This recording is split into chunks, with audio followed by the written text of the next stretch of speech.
കാട്ടി ജോയിയും ജോസും വീണ്ടും സംസാരിക്കാൻ തുടങ്ങുകയാണല്ലോ. വനത്തിൽ കണ്ട ആ രഹസ്യ സംഘത്തെക്കുറിച്ചുള്ള കഥ കൂടുതൽ അപകടകരമായ വഴിയിലേക്ക് തിരികെയാണോ? ജോയിയെ പോലും ഞെട്ടിച്ച മൂന്നാമത്തെ ആ മുഖം ആരുടേതായിരുന്നു? കേൾക്കാം കൊലയാളി 57-ാം ഭാഗം. കപ്പ ബിരിയാണി കഴിച്ചു കഴിഞ്ഞ് എഴുന്നേൽക്കുന്നതിന് മുൻപ് തന്നെ കുര്യാക്കോച്ചൻ നേരത്തെ പറഞ്ഞ നാടൻ ചാരായം എത്തി. ചിലർക്കൊക്കെ അത് കന്നാസോടെ കയ്യിൽ കിട്ടിയാൽ കൊള്ളാമെന്നുണ്ടായിരുന്നു. അത് വളരെ നന്നായി കുര്യാക്കോച്ചന് അറിയുകയും ചെയ്യാം. കൂടുതൽ കൊടുത്തു പോയാൽ എങ്ങനെ എന്ന് നന്നായി അറിയാം.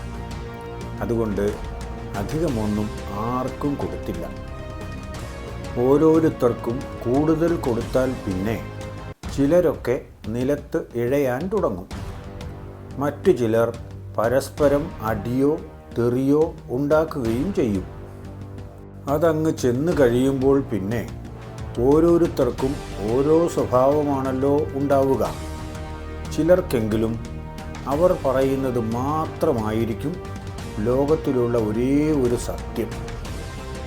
അതിനു വേണ്ടിയുള്ള മത്സരമാണ് ചില കല്യാണ വീടുകളിൽ തമ്മിൽ തല്ലിൽ കലാശിക്കുന്നത്. അവരിൽ കുറേ പേർ ഓരോ പ്രധാനപ്പെട്ട ഉത്തരവാദിത്വമുള്ളവരായിരിക്കുകയും ചെയ്യും. നാടനടിക്കുമ്പോൾ ആരും ഇതൊന്നും ഓർക്കാറില്ലല്ലോ. അവസാനം ഏതെങ്കിലും ഒരു മൂലയിൽ ചുരുണ്ടുകൂടി കിടന്നാൽ അവർ ചെയ്യേണ്ട പണി കൂടി മറ്റുള്ളവർ ചെയ്യേണ്ടി വരും. ഇതിനു മുൻപ് തന്നെ ഇത്തരം അനുഭവങ്ങൾ ധാരാളം ഉണ്ടായിട്ടുണ്ട്.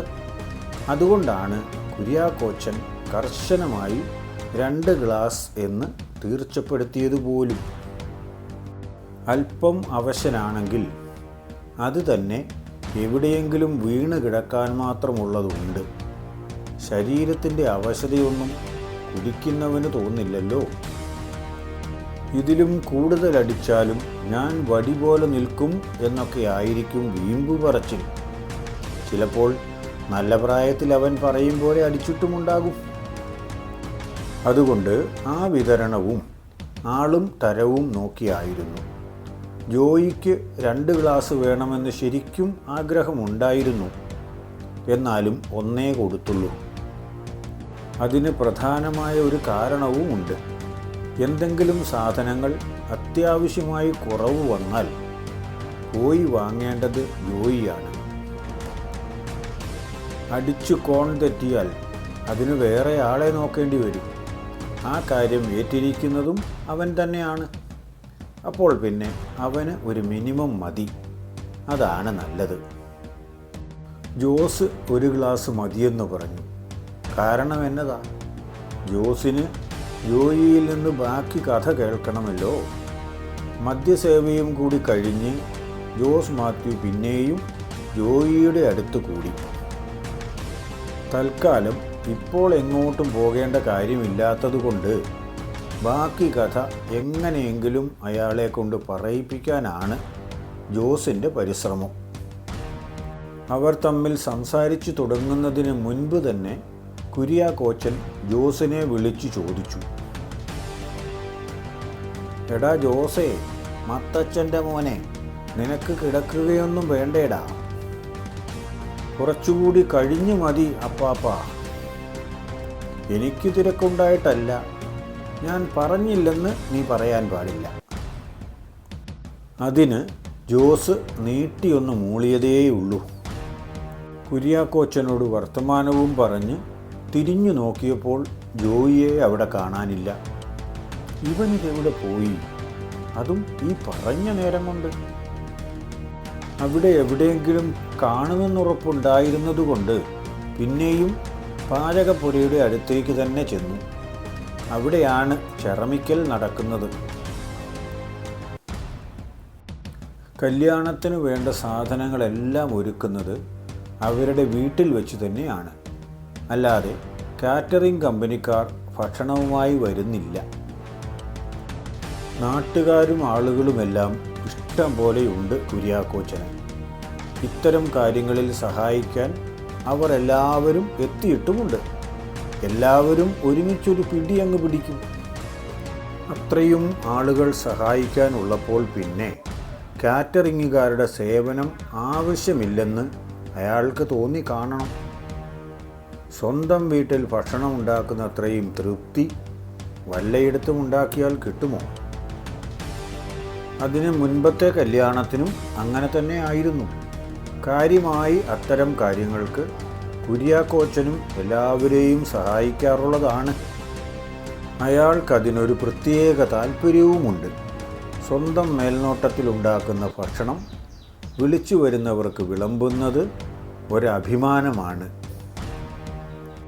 ജോയി അവിടെ കാണും എന്നറിയാവുന്നതുകൊണ്ട് ജോസ് അങ്ങോട്ട് വെച്ച് പിടിച്ചു. ജോയിക്ക് ചുമ്മാ പറഞ്ഞുകൊണ്ടിരുന്നാൽ പോരല്ലോ. ഏൽപ്പിച്ച ഉത്തരവാദിത്വം ചെയ്തില്ലെങ്കിൽ കുര്യാക്കോച്ചൻ്റെ തനിനിറം കാണും. കരുതിയതുപോലെ തന്നെ സവോള ചാക്കിൽ നിന്ന് മറിച്ചിട്ട് അത് പൊളിച്ചുകൊണ്ടിരിക്കുകയാണ് അയാൾ. കൂട്ടത്തിൽ കൂടാമെങ്കിൽ ജോയിയെ കൊണ്ട് ബാക്കി കാര്യം കൂടി പറയിപ്പിക്കാം എന്ന് ജോസ് വിചാരിച്ചു. ഇപ്പോൾ ഇവിടെ ജോയി മാത്രമേ ഉള്ളൂ. താൻ ചെയ്യേണ്ട പണിയൊന്നുമില്ല. ആരും തന്നോട് പറയുകയുമില്ല. എന്നാലും ജോസ് അയാളുടെ കൂടെ പോയി ഉള്ളി പൊളിക്കാനിരുന്നു. ഇതെനിക്ക് ഒറ്റയ്ക്ക് ചെയ്യാവുന്ന പണിയേ ഉള്ളൂ കേട്ടോ. അതിനായിട്ട് ജോസ് ബുദ്ധിമുട്ടി ഇവിടെ ഇരിക്കണമെന്നില്ല. മുൻപേ പറഞ്ഞു തുടങ്ങിയ കാര്യം അയാൾ മറന്നുപോയി എന്ന് തോന്നുന്നു. അതെങ്ങനെയാ? അകത്താക്കിയത് അത് കൂട്ടു സാധനമല്ലേ, പിന്നെ എങ്ങനെ മറക്കാതിരിക്കും? ആവശ്യം തൻ്റെയാണല്ലോ. അയാൾ മറന്നുപോയാലും അയാളെ ഓർമ്മിപ്പിച്ചിട്ടെങ്കിലും അയാളിൽ നിന്നുള്ള കാര്യങ്ങൾ ചോർത്തിയെടുക്കാതിരിക്കാനൊക്കില്ല. ഞാൻ എവിടെയെങ്കിലും പോയാൽ ഇത്തരം കാര്യങ്ങളിലൊക്കെ സഹായിക്കാറുണ്ട്. പിന്നെ അപ്പാപ്പൻ്റെ വീട്ടിൽ അത് ചെയ്തില്ലെങ്കിൽ ശരിയാവില്ലല്ലോ. ഞാൻ പറഞ്ഞെന്നേ ഉള്ളൂ, യാത്രാക്ഷീണം കാണുമല്ലോ എന്ന് കരുതി. പിന്നെ ഇത് വലിയ പണിയൊന്നുമല്ലല്ലോ നീ. ജോയി ചേട്ടൻ കഥ പറഞ്ഞു തുടങ്ങി പകുതി വഴിക്കെത്തി നിർത്തിയതല്ലേ. ബാക്കി കൂടി പറയണ്ടേ? എനിക്കാണെങ്കിൽ അങ്ങനത്തെ കഥകൾ കേൾക്കുന്നത് വലിയ ഇഷ്ടമാണ്. ഏത്, നമ്മുടെ കൊമ്പനെ വെടിവെച്ച കഥയാണോ? അതെവിടെ വരെ പറഞ്ഞായിരുന്നു? ഞാനങ്ങ് മറന്നുപോയി കുഞ്ഞേ. എവിടെയാണ് എത്തിച്ചു നിർത്തിയത് എന്ന് പോലും അയാൾ മറന്നുപോയി. സാരമില്ല, ഓർമ്മിപ്പിക്കാം. എവിടെയാണോ ജോയി പറഞ്ഞു നിർത്തിയത് കൃത്യം അവിടെ വരെയുള്ള കാര്യങ്ങൾ ജോസ് ഓർമ്മിപ്പിച്ചു. ജോയി എന്നിട്ട് ബാക്കി പറയാൻ തുടങ്ങി. ആദ്യം പുറത്തേക്കിറങ്ങി കണ്ടത് 2 പേരാണല്ലോ. 2 പേരെയും എനിക്കൊരു പരിചയവും തോന്നുന്നില്ല. ഈ നാട്ടിലെങ്ങും കണ്ടിട്ടേയില്ല. അങ്ങനെയാണെങ്കിൽ 3-ാമനും ഇനി 4-ാമനുണ്ടെങ്കിൽ അവനും ഏതെങ്കിലും നാട്ടിൽ നിന്ന് വന്നതായിരിക്കും എന്ന് മാത്രമേ ഞാൻ കരുതിയുള്ളൂ. എന്നാലും അവർ പോകാതെ എനിക്കവിടെ നിന്ന് ഇറങ്ങാൻ കഴിയില്ല. അത് കഴിഞ്ഞാലല്ലേ എനിക്കെൻ്റെ പണി തുടങ്ങാൻ പറ്റുകയുള്ളൂ. ഇരുട്ടുന്നതിന് മുമ്പ് എങ്ങനെയെങ്കിലും കാടിന് പുറത്ത് കടക്കുകയും വേണം. അതൊക്കെയായിരുന്നു എൻ്റെ തിരക്ക്. അതുകൊണ്ട് ഞാൻ അവരെ തന്നെ നോക്കിക്കൊണ്ട് കാത്തുനിന്നു. ആദ്യം പറഞ്ഞ 2 പേരെയും ഒറ്റ നോട്ടത്തിൽ കണ്ടാൽ ആദിവാസികളാണെന്നേ തോന്നുകയുള്ളൂ. 2 പേരുടെയും പുറകിൽ തുടങ്ക് കെട്ടിയിട്ടുണ്ട്. കത്തി തൂക്കിയിടാനുള്ള സംവിധാനത്തിൻ്റെ പേരാണത്. അത് ഉപയോഗിക്കുന്നത് ആദിവാസികളാണ്. അപ്പോൾ ഇവർക്ക് ആദിവാസികളുമായി ബന്ധമുണ്ട്. മിക്കവാറും ഇവരുടെ യാത്രയും കോളനിയിലേക്കായിരിക്കും. വനത്തിൻ്റെ നടുക്ക് തന്നെ കാട്ടുനായ്ക്കരുടെ കോളനിയുമുണ്ട്. അങ്ങോട്ടേക്കായിരിക്കണം ഇവർ പുറപ്പെടുന്നത്. അവർ 2 പേരും മുന്നോട്ട് നീങ്ങിക്കഴിഞ്ഞപ്പോൾ 3-ാമത് ഒരാൾ കൂടി ഇറങ്ങി വരുന്നതിൻ്റെ ലക്ഷണങ്ങൾ കണ്ടു. ആകാംക്ഷയോടെ ഞാൻ അയാളെയും നോക്കി.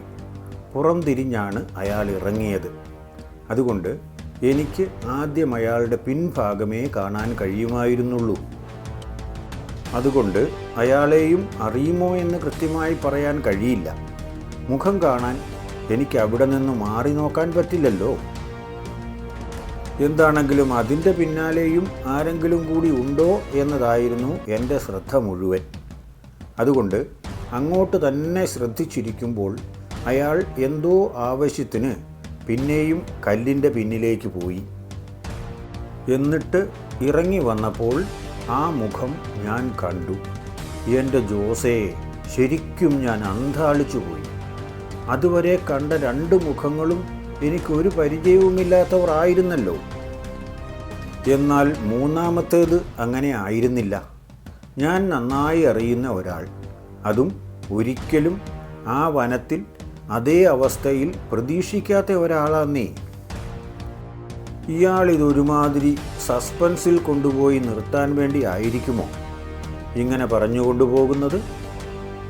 ആരെങ്കിലും വിളിച്ച് ഇപ്പോൾ എന്തെങ്കിലും ചെയ്യാൻ പറഞ്ഞാൽ ഇയാൾ എഴുന്നേറ്റങ്ങ് പോകും. ഞാൻ പിന്നെ ഈ സസ്പെൻസും കൊണ്ട് അടുത്ത തവണ ഇയാളെ കാണുവോളം കാത്തിരിക്കണം. ചിലപ്പോൾ അത് നടക്കാതെയും പോകും. അത് സമ്മതിച്ചാൽ പറ്റില്ല, ചോദിക്കണം.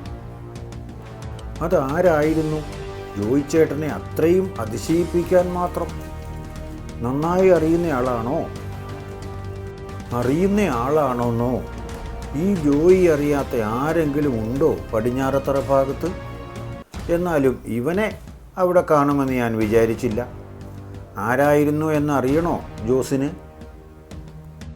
നമ്മുടെ കൽപ്പറ്റ ടൗണിലെ ഇൻഷുറൻസ് കമ്പനിയിൽ ജോലി ചെയ്യുന്ന ഒരു നന്ദനുണ്ടല്ലോ. ജോസിനവനെ അറിയില്ലായിരിക്കും. കുര്യാക്കോച്ചനടക്കം ഇവിടെ എല്ലാവർക്കും നന്നായി അറിയുന്നതാണ് അവനെ. പല ദിവസങ്ങളിലും അവനെ നാട്ടിൽ കാണാറില്ല എന്നുള്ളത് ശരിയാണ്.